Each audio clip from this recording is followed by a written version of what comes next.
You deserve to have needs, even as a mum. And I know that that sounds really obvious. Of course we do. And yet, somehow in practice, we don't always follow it as easily as that. I'm Emma. Welcome back.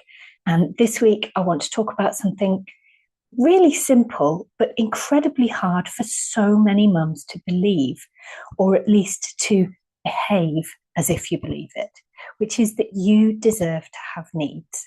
Now, hands up, this is something that I've encountered many, many times in my parenting. And I've spent years working with parents.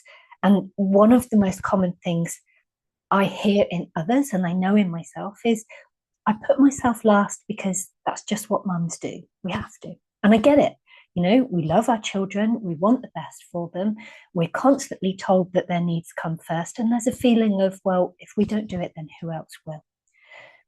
But the problem comes when we always put our needs last, because you don't actually get stronger, you get more exhausted.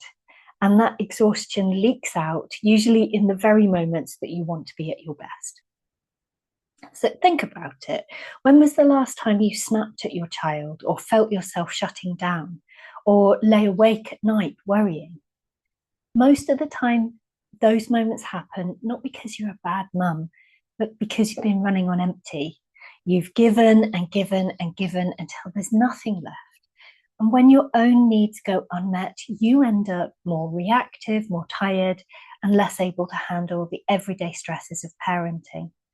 It's not selfish to notice that.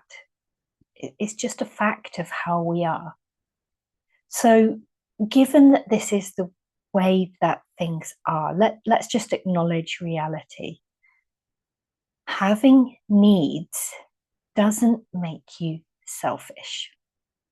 And prioritizing yourself, even if it's only every now and again, even if it's after you've met the children's needs first, that is not only okay, but it's necessary, because your needs aren't in competition with your children's. In fact, when you look after yourself even a little, your children get a calmer, steadier, more present mum. So it becomes a matter of my needs support their needs instead of me versus them. So this week, I'd love you to try something really simple. Just name one thing you need today. Just one. What do you need?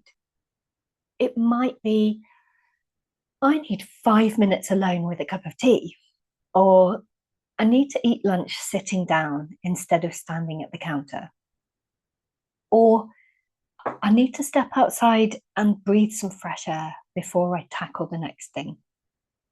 And then give yourself permission to have it. This isn't about carving out hours of me time. It's about remembering that your needs exist and they deserve a place in your day. For me, my weekend chores are often really boring. So one thing that I've discovered recently is getting some earbuds, plugging them in, listening to some amazing music, and just whizzing through everything. That's kind of my time, and I'm still getting things done.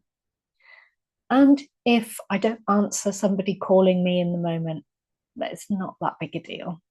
If it's really urgent, they'll come and get me. So here's the reminder.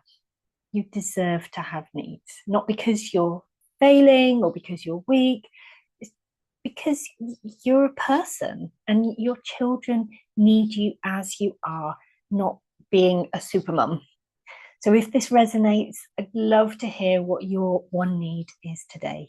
You can share it with me, and who knows, it might even inspire another mum to remember her own. Thank you for listening. You can find more resources, including my Calm Mum Reset Guide, on my new website, and I'll see you next time.